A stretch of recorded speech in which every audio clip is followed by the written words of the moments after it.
Durand cup ২০২৫-ৰ ৪টা team semi-final fix হৈ গৈছে। আজি কোৱাৰ্টাৰ ফাইনেল দুখন আছিলে। প্ৰথমখন মেচ আছিলে ডায়মণ্ড হাৰ্বাৰ আৰু জামছেদপুৰৰ মাজত, আৰু দ্বিতীয়খন মেচ আছিলে মোহন বাগান আৰু ইষ্ট বেংগলৰ মাজত। আৰু প্ৰথমখন মেচত ডায়মণ্ড হাৰ্বাৰে জামছেদপুৰক ২-০ গ'লৰ ব্যৱধানত হৰুৱাইছিলে, আৰু ইষ্ট বেংগলে ছেকেণ্ডখন কোৱাৰ্টাৰ ফাইনেলত মোহন বাগানক ২-১ গ'লত পৰাস্ত কৰিলে। আৰু ইয়াৰ লগে লগে ৪টা টীম ছেমিফাইনেল ফিক্স হৈ গ'ল।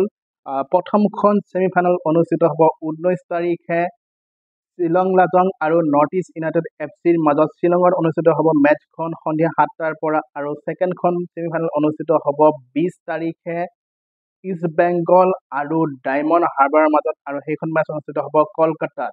এতিয়া আহিছোঁ আজিৰ কোৱাৰ্টাৰ ফাইনেল দুখনলৈ। প্ৰথমখন কোৱাৰ্টাৰ ফাইনেল যি ডায়মণ্ড হাৰ্বাৰ আৰু জামছেদপুৰ FC-ৰ মাজত আছিলে, এই মেচখনত মই পূৰ্বানুমান কৰা মতে জামছেদপুৰ জিকিব বুলি ভাবিছিলোঁ, কিন্তু সকলোকে আচৰিত কৰি ডায়মণ্ড হাৰ্বাৰে এই মেচখনত ২-০ গ'লত পৰাস্ত কৰিলে জামছেদপুৰ FC-ক।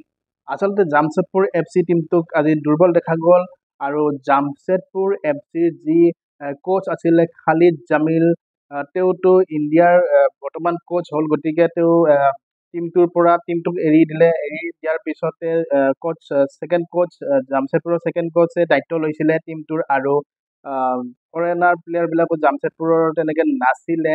গতিকে জামছেদপুৰ ডায়মণ্ড হাৰ্বাৰৰ তুলনাত দুৰ্বল দেখা গ'ল, আৰু জামছেদপুৰে ২-০ গ'লত এই মেচখনত পৰাস্ত হ'ল, আৰু ডায়মণ্ড হাৰ্বাৰ ছেমিফাইনেলত প্ৰৱেশ কৰিলে।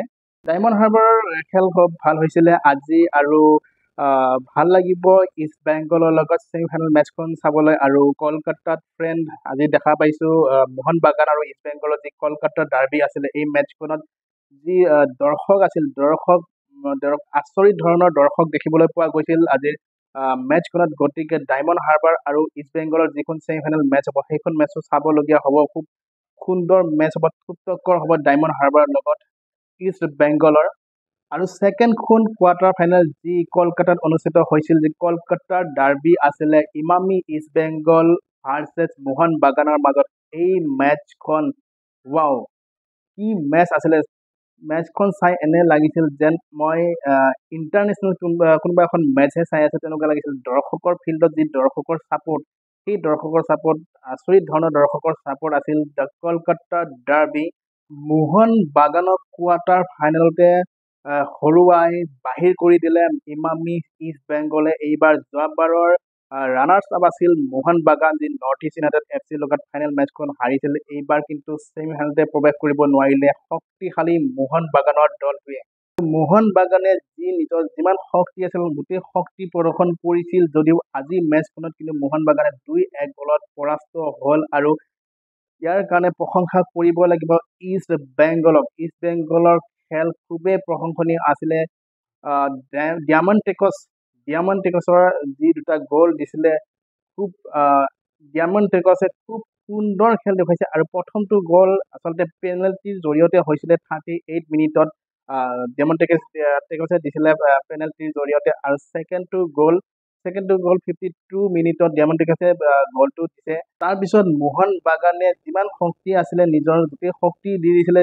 ছাবষ্টিটিউটত যিমান বেঞ্চত যিমান তেওঁলোকৰ ছাবষ্টিটিউট প্লেয়াৰ আছিলে গোটেই কেইজনক লগাই দিলে। তাৰ পিছতো কিন্তু মোহন বাগানে কামবেক কৰিব নোৱাৰিলে। বহুত চেষ্টা চলাইছিল কামবেক কৰিবলৈ, এই মেচখনত বাছি কৰিবলৈ, আৰু 68 মিনিটত থাপাৰ জৰিয়তে এটা গ'ল আহিছিল। তাৰপিছত হয়তো এনে লাগিছিল যেন মোহন বাগানে বৰাবৰ কৰিব এই মেচখনত, আৰু এই মেচখনৰ ৰিজাল্ট কোন দিশে যাব পাৰে কোনো ঠিক নাই, তেনেধৰণৰ লাগিছিলে। বহুত চেষ্টা চলাইছিল, আৰু মেচখন আচৰিত ধৰণৰ উত্তেজনাপূৰ্ণ মেচ আছিলে, আৰু খুব সুন্দৰ মেচ এখন আছিল। কোৱাৰ্টাৰ ফাইনেল কলকাতাৰ ডাৰ্বি আমি দেখিবলৈ পালোঁ আজি, আৰু শেষ হাঁহি ইমামি ইষ্ট বেংগলে মাৰিলে ২-১ গ'লত পৰাস্ত কৰিলে মোহন বাগানক, আৰু ছেমিফাইনেলত প্ৰৱেশ কৰিলে ইষ্ট বেংগলে, আৰু ২০ তাৰিখে ডায়মণ্ড হাৰ্বাৰৰ লগত ইষ্ট বেংগলে ছেমিফাইনেল মেচ খেলিব।